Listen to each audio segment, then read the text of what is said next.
Middle east में छिड़े जंग का असर इस तरह हो चुका है पूरी दुनिया में कि भारत के जो पड़ोसी देश हैं या तो कहीं पर स्मार्ट डाउन लगा दिया गया है, या तो कहीं पर वर्क फ्रॉम होम दे दिया गया है, कहीं पर स्कूलों की छुट्टी दे दी गई है। यहाँ तक कि ऐसे भी देश हैं भारत के पड़ोसी देश जहाँ पर नहाने के लिए कम बोला गया है, जैसे कि एनर्जी सेव हो, ऊर्जा सेव हो।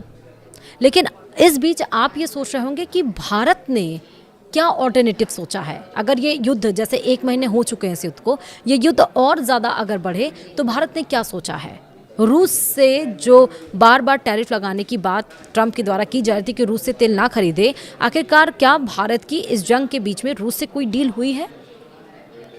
अगर हुई है तो ही तो हम ये कह रहे हैं कि रूस ने इस जंग के बीच में भारत की झोली भर दी है। हॉर्मुज़ की वजह से जो तेल संकट आया, तो अब रशिया भारत का दूत बनकर सामने आया है। कैसे, मैं आपको बताऊंगी इस वीडियो में। नमस्कार, आप देख रहे हैं न्यूज़ 18 का डिजिटल प्लेटफॉर्म और मैं हूं आपके साथ श्रुति श्रीवास्तव। कहते हैं पुरानी दोस्ती समय की कसौटी पर हमेशा खरी उतरती है। कुछ ऐसा ही इन दिनों भारत रूस के रिश्तों में नजर आ रहा है। ईरान ने स्ट्रेट ऑफ हॉर्मुज़ बंद किया तो पहले तो रूस ने तेल के टैंकर भारत की ओर मोड़ दिए, फिर गैस के टैंकर भेजने शुरू कर दिए और अब खबर आ रही है कि रूस भर भर कर भारत को काला सोना यानी कि कोयला भेज भारत के बंदरगाहों पर भेज रहा है। रूस ने एक बार फिर साबित कर दिया कि संकट की घड़ी में वह हमेशा अपने सबसे पुराने और भरोसेमंद दोस्त के साथ खड़ा है। रूस ने एक बार फिर साबित कर दिया है कि संकट की घड़ी में वह नई दिल्ली के साथ मजबूती से खड़ा है। हॉर्मुज़ संकट ने भारत ही नहीं पूरी दुनिया के लिए संकट खड़ा कर दिया है। ऐसे में भारत ने रूस की ओर हाथ बढ़ाया और उसने निराश भी नहीं किया। इस बार केवल कच्चे तेल की बात नहीं है, बल्कि भारत ने रूस से हाई क्वालिटी वाले कोयले का आयात बड़े पैमाने पर तेज कर दिया है।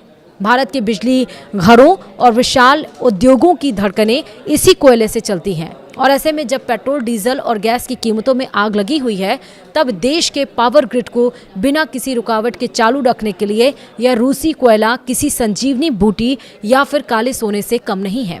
रूस ने भी भारत की इस ज़रूरत को समझते हुए बिना किसी देरी के कोयले से लदे अपने बड़े बड़े मालवाहक जहाज़ों का रुख भारतीय बंदरगाहों की तरफ कर दिया है।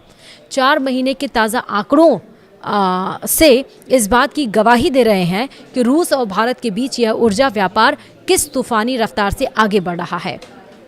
वहीं मीडिया रिपोर्ट्स के मुताबिक भारत ने मार्च महीने की शुरुआत से ही रूस से कोयले के आयात में ज़बरदस्त इजाफा किया है। इस महीने के पहले 3 हफ्तों के आंकड़ों की हैरान करने वाले हैं। इन शुरुआती 21 दिनों में ही रूस से आने वाले कोयले के शिपमेंट में पिछले महीने यानी कि फरवरी की तुलना में 25% की भारी बढ़ोतरी दर्ज की गई है। अगर इस आंकड़े की तुलना पिछले साल के इसी समय से की जाए तो यह छलांग और भी ज़्यादा चौंकाने वाली है। साल दर साल के हिसाब से देखें तो रूस के कोयले के आयात में लगभग 50% का बम्पर उछाल आया है। यह आंकड़ा साफ बताता है कि हॉर्मुज़ संकट से बचने के लिए भारत ने कितनी तेजी से अपनी रणनीति में बदलाव किया है और रूस पर अपना भरोसा बढ़ाया है।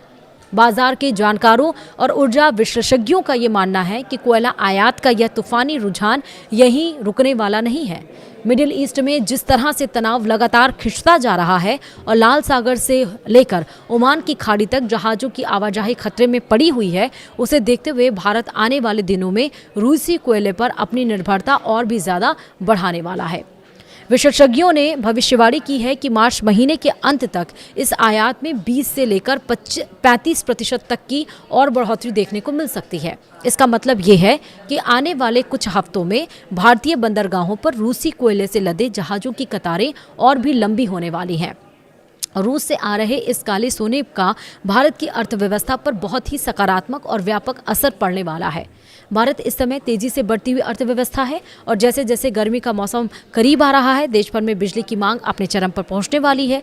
ऐसे समय में अगर बिजली घरों के पास कोयले की कमी हो जाए तो पूरे देश को भारी बिजली कटौती का सामना करना पड़ सकता है, जिसका सीधा असर कारखानों के उत्पादन और आम आदमी की जिंदगी पर पड़ेगा। लेकिन रूस से आ रहे इस रास्ते और सुलभ कोयले ने भारत सरकार की इस सबसे बड़ी चिंता को दूर कर दिया और इस कोयले की मदद से भारत अपने पावर प्लांट को पूरी क्षमता के साथ चला सकेगा और देश में बिजली की कीमतों को भी नियंत्रण में रखा जा सकेगा।